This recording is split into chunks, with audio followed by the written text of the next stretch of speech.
2026ஆம் ஆண்டு சட்டமன்ற தேர்தலுக்கான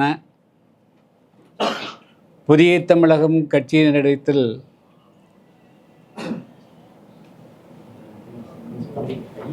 போட்டியிடக்கூடிய விருப்பமுள்ளத்தில் மனுக்களை பெற்று கடந்த 2 நாட்களாக 21 மாவட்டத்தை சார்ந்த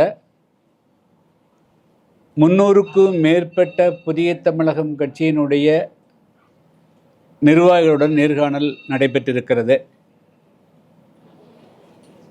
நேற்று 6 மாவட்டங்களிலும் இன்று 15 மாவட்ட நிர்வாகிகளிடத்திலும் இந்த நேர்காணல் நடைபெற்றிருக்கிறது. இந்த 2 நாள் நேர்காணலில் ஏறக்குறைய 60 மிக முக்கியமான பொது தொகுதிகள் மற்றும் ரிசர்வ் தொகுதிகளை அடையாளம் கண்டு அதில் போட்டியிடுவதற்கு உண்டான தகுதியான வேட்பாளர்கள் தேர்வு செய்யப்பட்டிருக்கிறார்கள்.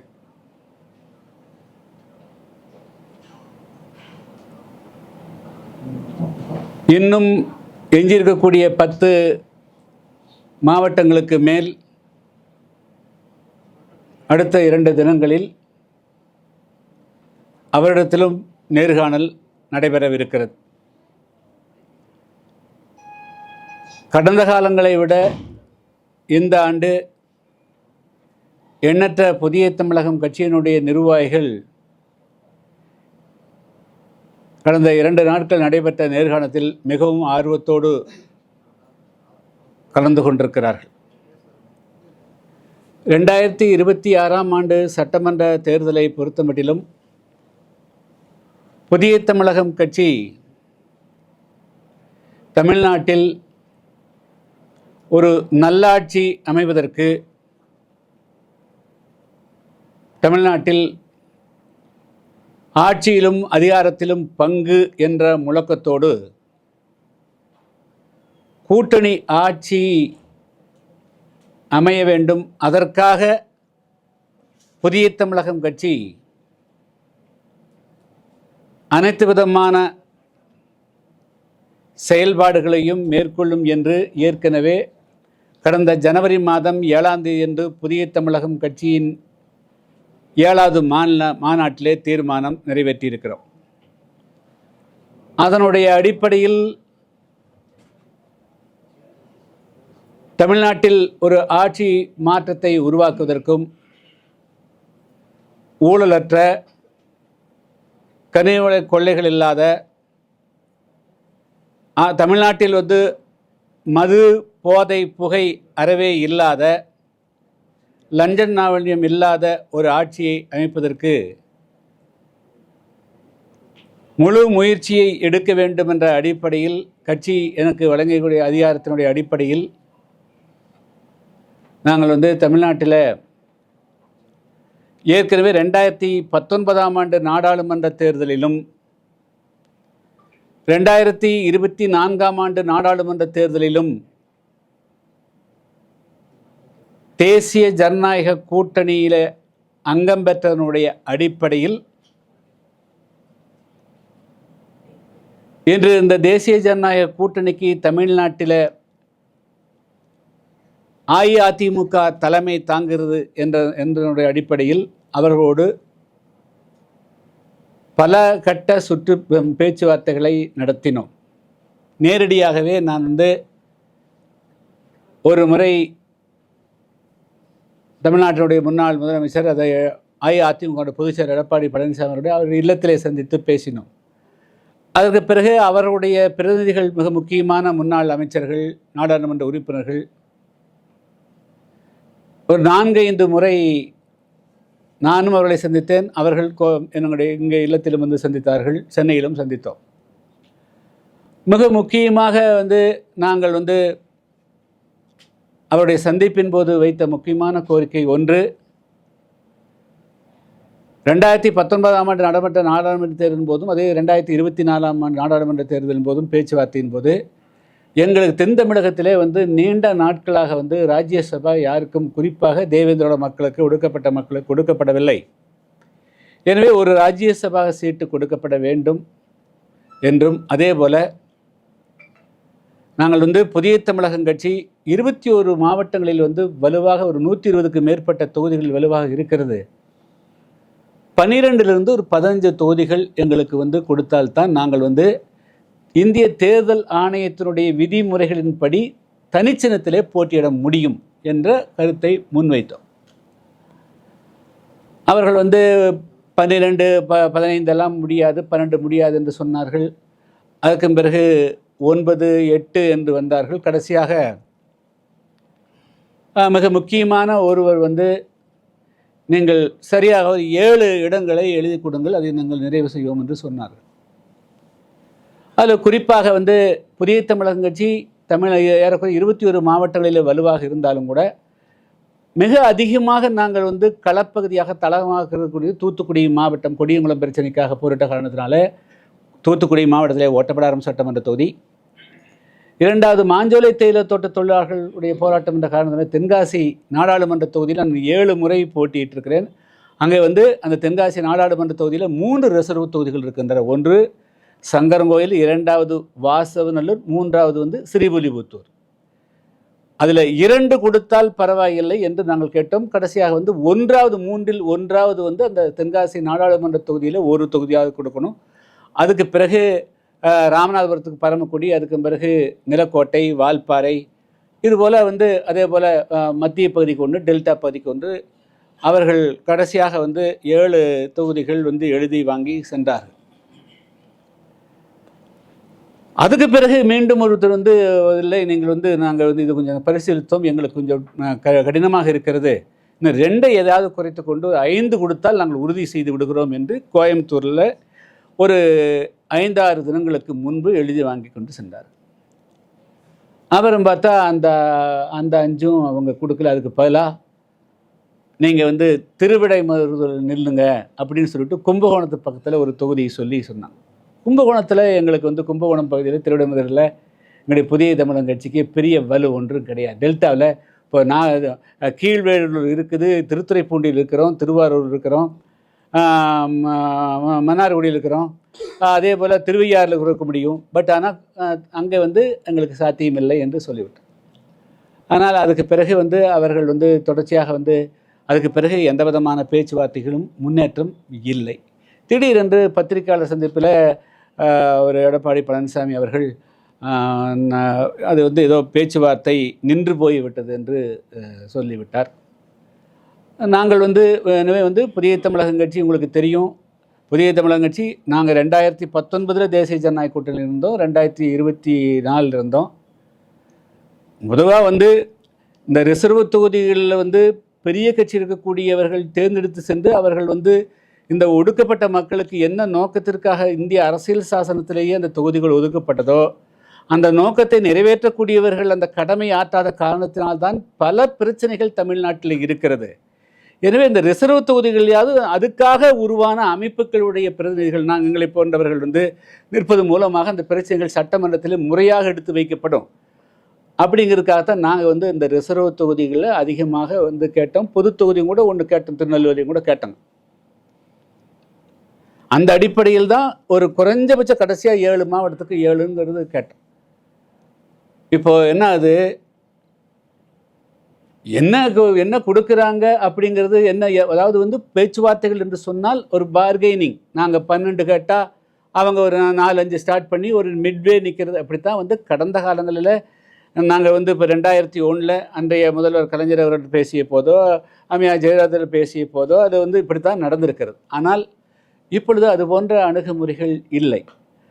அப்போ என்னதுன்னா நாங்கள் வந்து தொடர்ச்சியாக வந்து இந்த கடந்த 5 வருஷத்தில் பார்த்திங்கன்னா நாங்கள் பல்வேறு விதமான போராட்டங்களை தனியாக எடுத்திருக்கிறோம். உங்களுக்கு தெரியும், மாஞ்சோலை தேயிலை தோட்ட தொழிலாளர்களை வந்து ஏறக்குறைய 5000க்கு மேற்பட்டவர்களை சட்டவிரோதமாக வந்து வெளியேற்றிட்டாங்க. அவருடைய வாக்குரிமையும் கூட வந்து 2000 பேருக்கு அவங்களுடைய ஓட்டர் லிஸ்ட்டு கூட இல்லை. இன்று வரையிலும் அவர்களுக்காக புதிய தமிழகம் கட்சி தான் போராடிட்டு இருக்குது. வேறு எந்த அரசியல் கட்சியும் போராடல, அதிமுக போராடல. ஆளுநர் மாளிகை நோக்கி வந்து தமிழ்நாட்டில் வந்து மதுவிலக்கை அமல்படுத்தணும், 1,00,000 கோடி ஊழல்னு சொல்லிட்டு நாங்கள் தான் பேரை நடத்தணும், அவங்க ஆதரவு கொடுக்கல. தமிழ்நாட்டில் 300க்கும் மேற்பட்ட படுகொலைகள் வந்து தூத்துக்குடி, திருநெல்வேலி, தென்காசி, விருதுநகர் மாவட்டங்கள் நடைபெற்றிருக்குது. யாரும் ஒரு கண்டன குரல் எழுப்பல, நாங்கள் தான் போராடிக்கிறோம். இப்படியெல்லாம் எங்களோடு சேர்ந்து குரல் கொடுக்காவிட்டாலும் கூட 2019லையும் 2024 நாடாளுமன்ற தேர்தலையும் தேசிய ஜனநாயக கூட்டணியில் அங்கம் பெற்ற காரணத்தினால் அதனுடைய தொடர்ச்சி நீட்சியாக இருக்க வேண்டும் என்ற நல்லெண்ணத்தோடு தமிழ்நாட்டில் இந்த மதுவிலக்குகளிலும் அதே போல் லஞ்ச லாவண்யம் இல்லாமல் இளைஞர்களுக்கு வேலைவாய்ப்பு கிடைக்கின்ற பொழுது அதுக்கெல்லாம் வந்து காசு பணம் கேட்காம வந்து வேலைவாய்ப்பு கிடைக்கணும், அதுக்குண்டான ஒரு ஆட்சி அமையணும், அந்த ஆட்சியில் புதிய தமிழகம் இருக்க வேண்டும் என்ற அடிப்படையில் தான் வந்து நாங்கள் வந்து அதிமுக அணியில் இடம்பெறுவதற்காக பெரும் முயற்சி எடுத்துக்கொண்டோம். ஆனால் அவர்களுடைய அந்த அணுகுமுறை கடைசியில் வந்து நாங்கள் கேட்டது என்ன, அவங்க கொடுக்க வந்து என்னன்னு கூட வெளியே சொல்லாமல் நின்று போட்டுன்னு சொன்னது தமிழ்நாட்டில் ஒரு ஏறக்குறைய தமிழ்நாட்டில் கூடிய ஒட்டுமொத்த இன்றைக்கி இருக்கக்கூடிய தேவேந்திர உழைப்பாளர்கள், ஆதிரம் என்று அழைக்கப்படக்கூடிய மக்கள், ஒட்டுமொத்த இந்த விளிம்பு நிலைய மக்களே வந்து மிகப்பெரிய அளவுக்கு வந்து மன உளைச்சலுக்கு ஆளாகிறாங்க. அவங்க அவமரியாதை செய்யப்பட்டதாக கருதுகிறாங்க. அந்த மக்களை வந்து அதிமுக வந்து புறக்கணித்து விட்டதாகவே வந்து மிகப்பெரிய அளவுக்கு கொந்தளிப்பு ஏற்பட்டிருக்கிறது. எனவே எல்லா பொறுப்பாளர்களுமே வந்து மாவட்ட செயலாளர்கள் எல்லாருமே வந்து இனிமேலும் நம்முடைய வலுவை காண்பிக்காமல் இருக்கக்கூடாது, நாம் தனித்து போட்டியிடுவதற்கும் நம்மை ஆயத்தப்படுத்தி கொள்ள வேண்டும் என்று எங்களுடைய நிர்வாகிகள் கேட்டுக்கொண்ட இணங்கத்தான் வந்து கடந்த 2 நாட்களாக வந்து எல்லா நிர்வாகிகளிடத்திலும் மனுக்களை பெற்று நாங்கள் வந்து அவர்கள் நேர்காணல் பண்ணி இப்போ 60-70 தொகுதிக்கு வந்து நாங்கள் தேர்வு செய்து வச்சுருக்கிறோம். நாங்கள் எல்லா விதமான சூழ்நிலைக்கும் நாங்கள் வந்து தயாராகிட்டோம். தேர்தல் களத்தில் நாங்கள் நின்று எங்களுடைய வலுவை காண்பிப்போம். இன்னும் சொல்லப்போனால் 1996 புதிய தமிழகம் கட்சியின் வரலாறு எப்படி துவங்குச்சுன்னா, நாங்கள் வந்து 6 சட்டமன்ற தொகுதியில் தான் போட்டியிட்டோங்க. அப்போ அன்னைக்கு கட்சியே உருவாகலை, வெறும் கூட்டமே தான் வச்சுருந்தேன். அதில் தனித்து போட்டியிட்டு தான் ஓட்டப்படாரத்தில் வெற்றி பெற்றேன். அது சின்னம் தான் வந்து ஏரோடம் சின்னம், ஜனதா சின்னமே தவிர நான் வந்து அப்போ யாரோட எந்த கட்சியோடும் கூட்டணி வைக்கல. அதே போல் இப்பொழுது நாங்கள் வந்து தனித்து போட்டியிடக்கூடிய சூழ்நிலை உருவாகி கொண்டிருக்கிறது. அப்படி வந்தால் கூட நாங்கள் 10-12 தொகுதிகளில் நிச்சயமாக புதிய தமிழகம் தனித்து வெற்றி பெறக்கூடிய சூழலும் இருக்கிறது என்பதை இந்த நேரத்தில் தெரிவித்துக் கொள்கிறேன். இன்னும் தனித்து போட்டி அப்படிங்கிற ஒரு உறுதியான முடிவுக்கு வரலையா சார்? இல்லை, அதாவது நாங்கள் வந்து இப்போ நாங்கள் அதுக்குண்டான வேலையெல்லாம் செஞ்சு வச்சுட்டோம். 70 தொகுதிக்கு ஆழமா நேர்காணல் நடத்தி முடிச்சாச்சு. 70 தொகுதி நின்றாலும் அந்த தனித்து போட்டிக்கான 70 தொகுதி தானா? இல்லை, 120 தொகுதியில் நாங்கள் வலுவாக இருக்குதுங்க. இப்போ 21 மாவட்டத்தில் இருக்கக்கூடியவங்க தான் நேர்காணல், 10, 12, 11 மாவட்டத்தில் இருக்கிறாங்க. எல்லாம் கண்டபோது ஒரு 100 தொகுதி வரும். பட் நாங்கள் வந்து அத்தனை தொகுதியில் போட்டிட்டு எங்களுடைய சக்தியை வீணடிக்க விரும்பலை. ஏன்னா பொருளாதாரமெல்லாம் நிறைய தேவைப்படுது. அதனால் வந்து செலக்டடாக ஒரு 60-70 தொகுதி அப்படிங்கிறது எங்களுடைய டார்கெட். அதுக்கு மேலே நாங்கள் கேட்குற சீட்டு வந்து அவங்க கொடுக்க முன் வந்தால் வந்து நாங்கள் இன்னும் புதுசாக ஒன்றும் இல்லை, அது ஏற்கனவே நாங்கள் சொல்லிட்டேன். ஒரு மாவட்டத்துக்கு 1, தென் தமிழகத்தில் ஒரு மாவட்டத்துக்கு 1. இப்போ திருச்சி மாவட்டத்தில் பார்த்தீங்கன்னா 9 சட்டமன்ற தொகுதி இருக்குதுங்க போகுது மொத்த தொகுதி. அதில் ஒரு தொகுதி தான் நாங்கள் எங்கள் கேட்குறோம். அதே போல் மதுரை மாவட்டத்தில் வந்து 10 தொகுதி இருக்குதுங்க, அதில் ஒரு தொகுதி தான் நாங்கள் கேட்குறோம். இப்போ தூத்துக்குடி மாவட்டத்தில் 6க்கு 1, திருநெல்வேலி, கன்னியாகுமரி, தென்காசி, விருதுநகரில் 15 தொகுதி இருக்குது. அதில் வந்து நாங்கள் வந்து ஒரு தொகுதி தான் கேட்குறோம். ஸோ இப்படி கேட்குற போது எங்களுடைய அது கேட்டால் இன்னும் வந்து அரசியல் எதுவும் முடிஞ்சு போகுதுன்னு சொல்ல முடியாது. நாங்கள் கேட்ட தொகுதிகளும் கேட்ட எண்ணிக்கையும் கேட்ட இடங்களும் கொடுக்க முன் வந்தால் நாங்கள் வந்து மீண்டும் வந்து அதை பரிசீலிக்க வாய்ப்பு இருக்கிறது. நிர்வாகிகளோடு கலந்து அதை முடிவு செய்வோம். இப்போ அந்த பத்திரிகையாளர் சந்திப்பில் அவர் சொன்னதுக்கு என்ன காரணம் நினைக்கிறீங்கன்னா, கடைசியா என்டிஏ கூட்டத்துல கூட பேனர்ல உங்க போட்டோ வந்து மறைச்சிருந்தாங்க சார். அதெல்லாம் நான் வந்து அவங்க ஏன் அதை எடுத்தாங்கங்கிறதுல எனக்கு தெரியல. நான் என்னுடைய நிலைமை, நாங்கள் வந்து ஃப்ராங்காக இருக்கிறோம், வெளிப்படையாக இருக்கிறோம், எதுவுமே ஹிடன் கிடையாதுங்க. எங்களது வந்து கௌரவமான ஒரு எண்ணிக்கை. நாங்கள் வந்து அதான் சொன்னோம், 12 கேட்டு 10 வந்து 9 வந்து 8 வந்து 7ன்னு எழுதி வாங்கிட்டு போயிட்டாங்க. அதுக்கு பிறகும் நாங்கள் வந்து இது பண்ணோம். அதுபோக எங்களுக்கு தொகுதிகள் வந்து முக்கியமாக நாங்கள் வந்து எங்கே வந்து புதிய தமிழகம் கட்சி வலுவாக இருக்கிறதோ நாங்கள் வந்து ஒவ்வொரு கிளையும் இருக்கணுமல்ல. நாளைக்கு நான் போட்டியிட்டால் ஒரு 80,000 ஓட்டு வாங்கினா குறைஞ்சபட்சம் 40,000 ஓட்டு 45,000 ஓட்டு எங்கள் புதிய தமிழக கட்சியுடைய ஓட்டு இருந்தால் தான் நாங்கள் வந்து கூட்டணி ஓட்டோடு ஜெயிக்க முடியும். நாங்கள் 5,000 ஓட்டு வச்சுட்டு 85,000 ஓட்டு வெளியிருந்து எடுத்து ஜெயிக்க முடியும். அதனால் வந்து நாங்கள் வலுவாக இருக்கக்கூடிய இடம் தூத்துக்குடி மாவட்டம் ஓட்டப்பிடாரம் சட்டமன்ற தொகுதி. அதே போல் திருநெல்வேலி பொது தொகுதியை எடுத்திங்கன்னா திருநெல்வேலி சட்டமன்ற தொகுதி, இப்போ சங்கரன் கோயில் சட்டம், வாசுதேவநல்லூர், ஸ்ரீவிபுத்தூர், பரமக்குடி, நிலக்கோட்டை. ஸோ இது போன்ற தொகுதிகள். இப்போ அதே போல் வால்பாறையில் நான் வந்து 2001 வால்பாறையில் நானே நின்றுக்கிறேன். ஸோ எங்களுக்கு நாங்கள் கேட்ட தொகுதிகளும் கேட்ட இடங்களும் கிடைக்கின்ற பொழுது நாங்கள் நிச்சயமாக அதை பரிசீலனை செய்வோம். கடந்த தேர்தலில் எல்லாம் மிக குறைவான தொகுதி தான் கொடுத்திருந்தாங்க. நீங்க சொல்ற அந்த கூட்டணியில ஜெயலலிதா இருந்த போதும் சரி, இல்லை அன்றிருந்த சூழ்நிலைகள் வேறுங்க. இல்லை 2014 நாங்கள் 4 தொகுதி போட்டிக்கிட்டு 2010 திமுக லார்ஜ் நம்பராக ஒன்றும் இல்லைங்க. ஒவ்வொரு கட்சியினுடைய அதாவது ஒரு கட்சி வந்து வலுவடைஞ்சிருக்கிற போது வந்து அதுக்கு தகுந்த எங்களுடைய பலத்தை கேட்குறோம். நாங்கள் வந்து வெடி 3000 கிராமங்களில் நாங்கள் கொடியேற்றி கட்சியை வந்து 2010-11 இருந்ததை விட இன்றைக்கி 2026 எங்களுடைய கட்சியை வந்து வலுப்படுத்தியிருக்கிறேன். அது எங்களுக்கு மட்டும் லாபம் இல்லை, எங்களோடு சேரக்கூடிய எந்த அணியாக இருந்தாலும் அவர்களுக்கு பலன் இருக்குதுங்க. ஒரு தொகுதி ஒரு மாவட்டத்தை கொடுத்தா 5 தொகுதியில் அவங்க வெற்றி பெறாங்க. 7 தொகுதி இருக்கக்கூடிய விருதுநகர் மாவட்டத்தை எங்களுக்கு 1 கொடுத்தா 6 தொகுதியில் மீண்டும் அவர்கள் வெற்றி பெறாங்க. 10 தொகுதி இருக்கக்கூடிய இதில் வந்து 1 கொடுத்தா அவங்க 9 தொகுதியில் வெற்றி பெறாங்க. அதனால் நாங்கள் வந்து பெருசாக ஒன்றும் கேட்கல. இருக்கக்கூடிய அது ரிசர்வ் தொகுதிகள் அதை வந்து நீங்கள் கொடுங்க, அதன் மூலமாக அந்த பகுதியில் இருக்கக்கூடிய பல்வேறு பிரச்சனைகள் தீர்வு வரும்னு சொல்கிறோம். ராஜ்யசபா உறுப்பினர் கோரிக்கை விட்டுட்டீங்களா? இல்லை, அது வந்து நாங்கள் வந்து அதுக்கு வந்து நாங்கள் வந்து அது வந்து பின்னாடி பார்க்கலாம்னு சொன்னாங்க. நான் அதை அழுத்தம் கொடுக்கலீங்க. நான் அழைப்பு கொடுக்கலையே. நான் யாருக்கு அழைப்பு கொடுக்கலையே.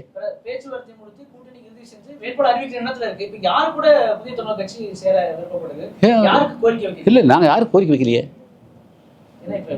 எந்த கோரிக்கை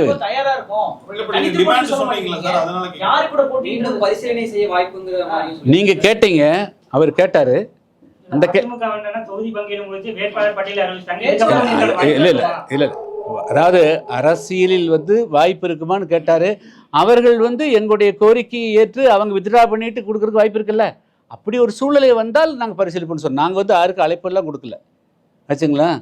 அவரோட நண்பர் கேட்டாரு, அந்த கேள்விக்கு உண்டான பதில்.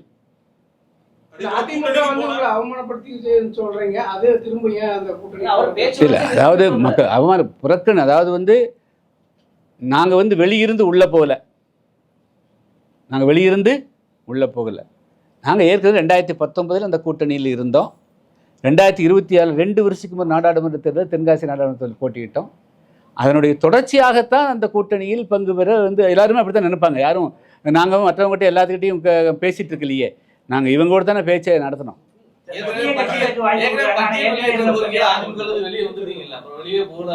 2024 கூட நடந்தமில்ல. 2024 நாடாளுமன்ற தேர்தலில் ஒன்றா தான் நடந்தது. அதுக்கு பிறகு சார் இங்கே பாருங்க, அதாவது புதிய தமிழகம் கட்சி நான் நேர்காணல் சும்மா நடத்த முடியாதுல்ல. நேர்காணல் இத்தனை பேர் 300 பேரை அழைத்து நேர்காணல் நடத்துகிறோம்னா நாங்கள் வந்து தேர்தலில் வந்து தொகுதியும் கூட கடையாங்கட்டமில்லை. 60-70 தொகுதி என்று முடிவு செஞ்சிட்டோமில்லை. அதுக்காக தனித்து போட்டியிடுவதற்கும் நாங்கள் வந்து முழுமையாக ஆயத்தமாயிட்டோம். அதுக்குண்டான பணி தான் வேட்பாளரை வந்து இன்னும் 2 நாளில் நாங்கள் வந்து அறிவிக்க போகிறோம். அந்த பேட்டி இன்னைக்கு வந்திருக்கு. அதுல வந்துட்டு ஆக்சுவலா ஜான் பாண்டியன் அவருக்கு விருதுங்க எங்களை வந்துட்டு ஆக்சுவலா வந்து புறக்கணிச்சதுனால வந்துட்டு அதிமுக தோக்கக்கூடிய இதுக்கு வாய்ப்புகள் அதிகமா இருக்குன்னு சொல்லியிருக்கீங்க. அது களத்தில் பார்க்கணும், நிறைய பார்க்கணும். இனிமேல் தானே சொல்லணும். இப்போ வந்து நாங்கள் அதாவது வந்து அந்த பேட்டியே வந்துட்டு நீங்க இந்த பேப்பர்ல வந்திருக்கு. இல்லை, இதில் வந்து அதாவது வந்து ஒவ்வொரு கட்சியும் வந்து அது கூட்டணியில் எதுக்காக கூட்டணி சேர்றாங்க, அந்த கட்சியினுடைய ஓட்டு பலத்தின் மூலமாக வெற்றி பெறணும்.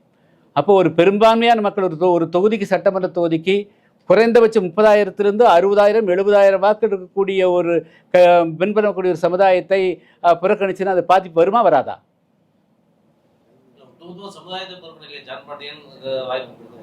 எல்லாரும் சமுதாயத்தினுடைய பிரதிநிதிகளாக இருக்க முடியாதுங்க வச்சுங்களா. எல்லாரும் சமுதாயத்தினுடைய பிரதிநிதி வன்னியருடைய பிரதிநிதியை யாரை கொண்டு நிறுத்துறாங்க?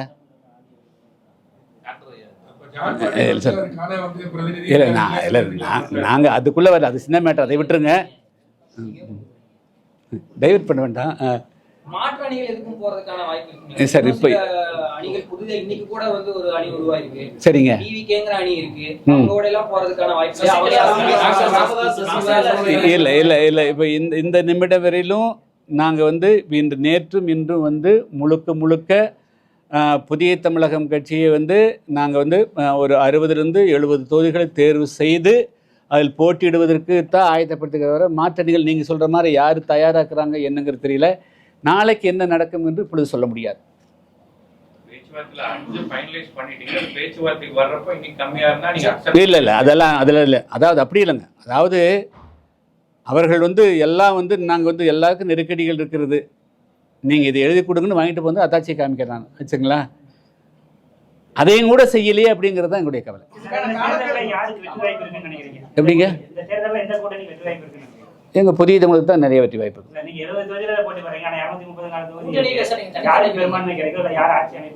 இல்லை, அது நாடாளுமன்ற தேர்தலையே 30 எம்பிக்கள் 20 எம்பிக்கள் இருந்தவங்கெல்லாம் வெற்றி பெற்று ஆட்சி அமைச்சிருக்கிறாங்கல்ல.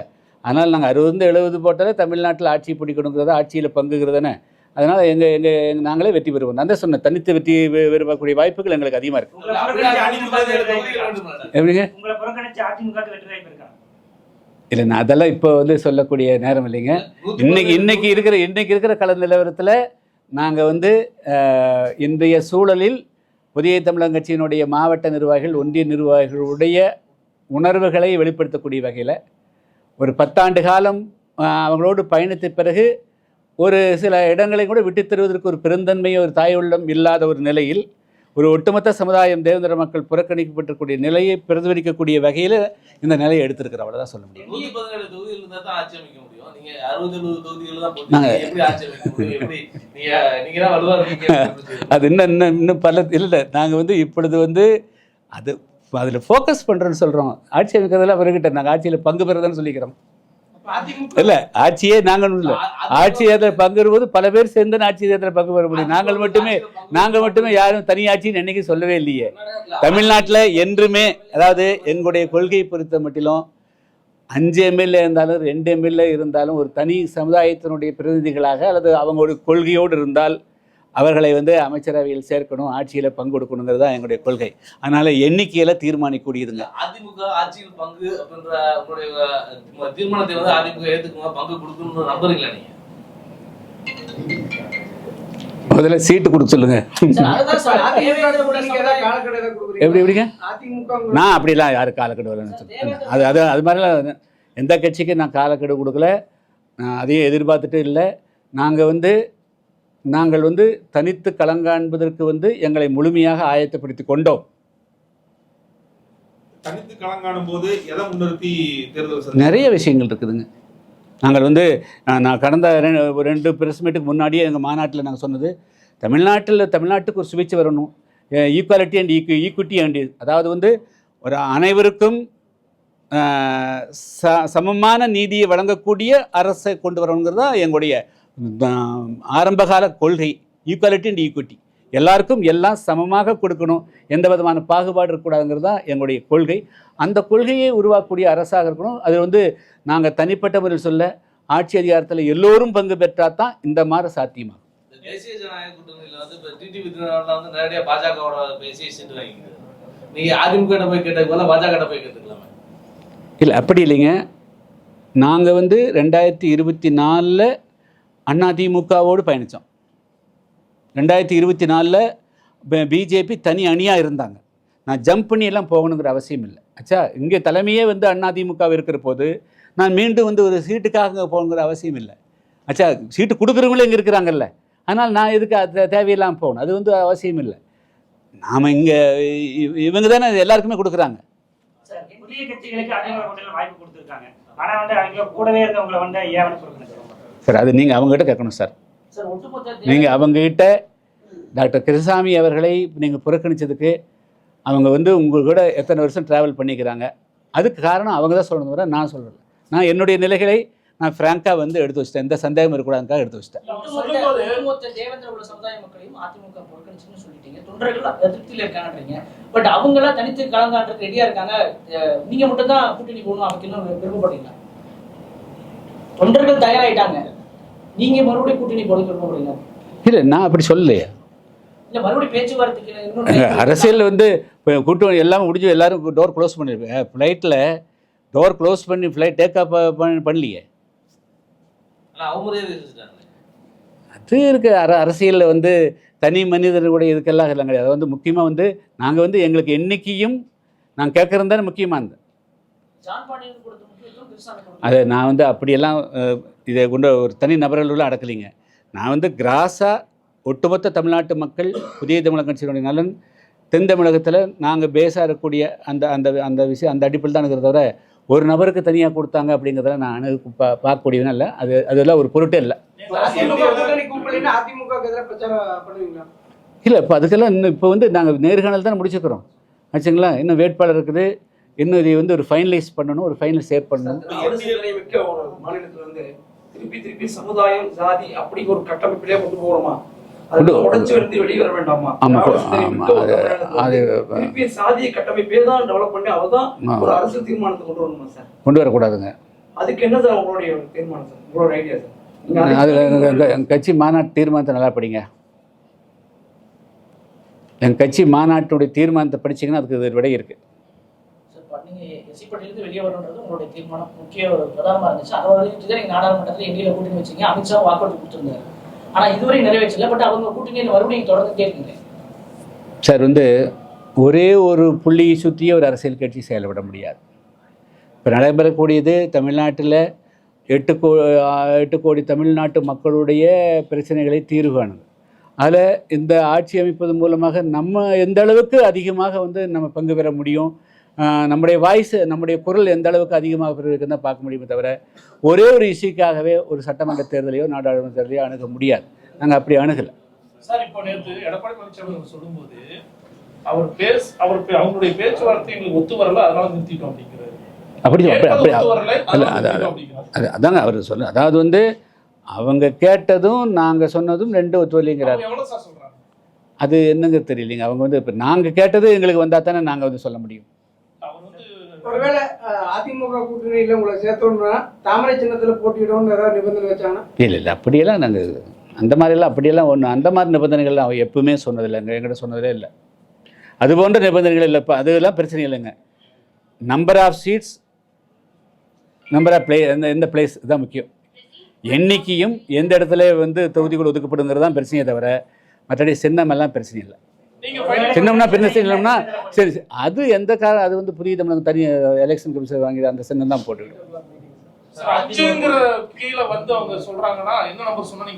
இல்லை, அது எல்லாம் இல்லை. நாங்கள் அது ஃபைனலைஸ் பண்ணிட்டோம். நாங்கள் அதை ஃபைனலைஸ் பண்ணி கொடுத்துட்டோம். அவங்களே வாங்கிட்டு போயிட்டாங்க.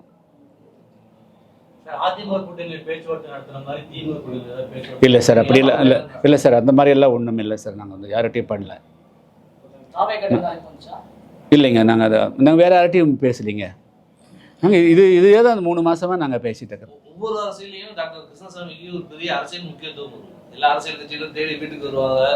ஸ்டாலின் வந்திருக்காரு, முரளிதர் ராவ் வந்திருக்காரு, எல்லாரும் வீட்டுக்கு தேடி கிருஷ்ணசாமி பேச்சுவார்த்தை நடத்திட்டு இருந்த காலம் மாறி இப்ப கிருஷ்ணசாமி ஒரு அவருடைய வேல்யூ இந்த அரசியல் கட்சியில் வேண்டாம் சொல்லி இப்போ தள்ளி விட்டுட்டாங்க. அப்படி நம்ம யாரையும் அந்த மாதிரி குறைச்சி மதிப்பிட வேண்டாம். அவங்கெல்லாம் அப்படி போயிட்டாங்க வேண்டாம். அந்த அணுகுமுறைகள் அது காலகட்டத்துக்கு அவங்க மாறி இருக்கலாம். அதனுடைய பாதிப்புகள் என்னங்கிறத அந்த நிகழ்வுகள் நடக்கிற போது தான் தெரியும். வேண்டாம் என்று புறக்கணிச்சிருக்க முடியாது. நான் ஒன்றும் காத்திருக்கலையே. இன்னும் 2 நாளில் நாங்கள் வேட்பாளர் பட்டியல் அறிவிக்க போகிறோம். நாங்கள் ஒன்றும் எதுக்கும் காத்திருக்கல. 4 நாளைக்கு முன்னாடி பேட்டி கொடுக்கும்போது கூட்டணிங்கிற வார்த்தையை பயன்படுத்த வேணாம், தனித்து போட்டிங்கிற வார்த்தையை பயன்படுத்த வேணாம், கூட்டணியை சேருவோம் அப்படின்னு சொல்லி நீங்கள் அழுத்தமாக பேட்டி கொடுத்து 4 நாளைக்கு முன்னாடி இருந்த நிலைமையில் பேச்சுவார்த்தை உச்சகட்டமாக இருக்கிற போது எப்படி நான் சொல்ல முடியும்? அந்த பேச்சுவார்த்தை நடந்து கொண்டிருக்கிற பொழுது நான் எப்படி சொல்ல முடியும்? நானாக எதையும் முறிச்சு கொள்றதுக்கு நான் முயற்சி செய்யலையே. அது எங்களுடைய நோக்கம் அது வல்லவங்களே. நாங்கள் ஒன்றும் அதிலிருந்து வெளியே போகணும்னு நினைக்கலையே. இந்த கூட்டணி முறிவு காரணம் அதிமுக மட்டும்தான் சொல்கிறேன். நீங்கள் தான் சொல்லணும். நான் என்னுடைய நிலைப்பாட்டை சொல்லிட்டேன். நீங்கள் அதுக்கு நீங்கள் தான் முடிவு சொல்லணும். 2 நாளில் எத்தனை தொகுதிகளுக்கான வேட்பாளர் பட்டியல் அறிவிக்கும்? 70 தொகுதிகளுக்கு அறிவிச்சிருக்கீங்களா? இல்லை சார், இப்போ நம்ம அதுக்கு அதாவது தொகுதிகள் அடையாளம் காணணுங்க. அதில் நாங்கள் ஒரு 2 கட்டமாக அறிவிப்போம். முதல்ல ஒரு 30-40 அறிவிப்போம். அதுக்கு பிறகு 2 கட்டம் 3 கட்டமாக நாங்கள் அறிவிப்போம். நல்ல வேட்பாளர் வரணும், தகுதியான வேட்பாளர்கள் வரணும். நீங்கள் எதற்கு தொகுதியில் போட்டிருக்கீங்க? இல்லை சார், அதெல்லாம் இப்போ ஆய்வில் இருக்குதுங்க. அது எல்லாமே 2 நாள் இல்லை, எல்லாமே நாங்கள் இப்போ ஆய்வில் இருக்குதுங்க. நாங்கள் எப்படி 60 தொகுதியில் நிறுத்தினால் நாங்கள் போட்டியிடமா, இல்லை 60 தொகுதிக்கு பிரச்சாரத்துக்கு போகணுமா அப்படிங்கிறதெல்லாம் பல விஷயங்கள் இருக்குது. அதை இப்போ பொறுத்து முடிவு பண்ணுவோம். பேச்சுவார்த்தைக்கான களம் அமைக்கணும் அப்படின்றதுக்காக தான் இந்த நேர்காணல் நடத்துறோம். ஏன்னா கடைசியா நீங்க தான் நடத்துறீங்க. தமிழ்நாட்டில் இருக்கிற எல்லா அரசியல் கட்சிகளும் நேர்காணல் முடிச்சு பங்கு கூட்டணி பங்கு பேச்சுவார்த்தை கட்டி போயிட்டு இருக்கிறப்போ கடைசியா அதான் வந்து நீங்க நேர்காணல் நடத்துறீங்க. இந்த நேர்காணல் மூலம் மற்ற கட்சிகளுக்கு அழுத்தம் கொடுக்குறீங்களா? இல்லை, அந்த மாதிரி எல்லாம் வந்து ஹிடன் அஜெண்டாலாம் ஒன்றும் இல்லைங்க. ஒரு ஒரு ஒரு ஒரு முயற்சி எடுத்தோம், அது ஒரு ப்ராசஸ் போச்சு. ப்ராசஸ் வந்து ஒரு அதுக்கு மேலே அது வந்து கண்டினியூ ஆகலை. அப்போ அதுக்காக நம்ம காத்துக்கொண்டு நேரத்தில் இருக்க முடியாது. 30ஆம் தேதி நம்ம ஸ்டார்ட் ஆகுது. Then we have to prepare our self. எங்களை வந்து அடுத்த கட்டத்துக்கு ஆயத்தமாகிக்கிறோம், அவ்வளோதான். இதுக்கப்புறம் இந்திய கூட்டணிக்கு வாய்ப்பு இல்லைன்னு தெளிவாக சொல்ல முடியுங்க? இல்லை, நான் வந்து நாங்கள் இதனுடைய முடிவு என்னங்க, நாங்கள் பண்ண என்ன அர்த்தது? நாங்கள் வந்து வேட்பாளர் நடத்தி தொகுதிக்கு முடிவு எடுத்தோம்னா என்ன அதனுடைய பொருள் என்ன? டபுள் ஸ்டாண்டர்ட்லாம் ஒன்றும் இல்லைங்க. சரியா? ஒரு கிளாரிட்டி இல்லையா? நான் ரெண்டு போட்டிக்கிறேன்னு சொல்லி ஒரு போல்டான ஒரு டிசிஷன் ஆகணும். இல்லை வந்தா கூட்டணி வந்தா வாய்ப்பு இருந்தால் சேருவோம், அப்படி இல்லை அப்படின்னா தனிச்சு போட்டி. எந்த விதமான ஆம்பிகுட்டியும் எங்ககிட்ட இல்லைங்க. எந்த விதமான ஆம்பிகுட்டி எங்களுக்கு தெளிவாக இருக்கிறோம். அதான் சொல்லணும். அதாவது நாங்கள் வந்து ஒரு கட்சியோடு கூட்டணி பேசிகிட்டு இருந்தோம். அவர்களுக்கும் எங்களுக்கும் வந்து ஒரு இடத்துல ஸ்டாண்ட்ஸ்டில் ஆயிடுச்சு. அதுக்கு பிறகு ஒரு முன்னேற்றம் இல்லை. நாங்கள் எங்கள் பணி போய் செய்கிறோம், அவ்வளோதான். இதுக்கு மேலே என்ன நான் சொல்கிறதுக்கு இருக்குது? அவங்க அவங்க அவங்க இல்லை, அதுக்கு அவங்களே செஞ்சுருக்காங்க. தேவேந்திர குல வேளாளர் சமூகத்தை இதுபடுத்திட்டாங்க, அலட்சியப்படுத்திட்டாங்க அப்படின்னு சொல்றீங்க. அதுக்கப்புறமும் திரும்ப அவங்கள கூப்பிட்டா பார்க்கலாம்னு சொல்லி அவங்க இல்லை இங்கே பாருங்க, சாஃப்ட் கார்னர் இல்லை. அவருடைய கேட்ட கேள்விக்கு தான் நான் பதில் சொன்னேன். அவர் வந்து இல்லை, அப்படி இல்லை. அதாவது வந்து அரசியலில் வந்து எத்தனையோ மாற்றங்கள் நடக்கலாம் ஆச்சுங்களா. நீங்கள் வந்து 2006ஆம் ஆண்டு வைகோ அவர்கள் வந்து திமுக கூட்டணிக்கு வருவதாக இருந்து பேனர்லாம் வச்சுட்டாங்க. வைகோ வந்தாரா? ஸோ அதனால் வந்து அரசியலில் வந்து நிமிடத்துக்கு நிமிடங்கள் மாற்றங்கள் ஏற்படும். அந்த மாற்றத்தை கணக்கில் வச்சு சொல்கிறேனே தவிர வேற ஒன்றும் இல்லை. அப்படி இல்லை. நாங்கள் வந்து இறுதியாக வந்து நாங்கள் வந்து எங்களை ஆயத்தப்படுத்தி வைத்திருக்கிறோம். நாளைக்கு என்ன நடக்கிறது அது பார்க்கலாம். இல்லை சார், இல்லைங்க, அப்படி இல்லை. நோ அது மாதிரி எல்லாம் யாருமே எங்ககிட்ட பேசவும் இல்லை. அவங்க அஷூரன்ஸும் கொடுக்கலைங்க. சார் அதுதானே சார் ஆயத்தப்படுத்திக்கிறேன். தனித்து நிற்க போகிறதுக்கு தானே சார் சொல்லியிருக்கிறேன். இப்போ என்ன புதிய தமிழகம் கட்சி தனித்து போட்டியிடுவதற்காகத்தானே வந்து 2 நாளாக வந்து 300க்கு மேற்பட்டவர்களை நேர்காணல் கண்டு 60லேருந்து 70 தொகுதிகளை அடையாளம் கண்டது தனித்து போட்டியிடுவதற்குத்தானே. வேற என்னங்க அது? புதிய தமிழகம் கட்சி தனித்து போட்டியிடுவதற்குத்தான் தங்களை ஆயத்தப்படுத்திட்டு வேற என்ன அதில் சந்தேகம் இருக்குது? அது நீங்க சொல்லிக்கலாமே தவிர நான் சொல்ல, என்னுடைய கருத்தல்ல. எங்க நாமெல்லாம் வந்து அமெரிக்காவுக்கும் ஈரானுக்கும் சண்டை வரும்னு நினைச்சோமா? கேஸ் தட்டுப்பாடு வரும்னு நினைச்சோமா?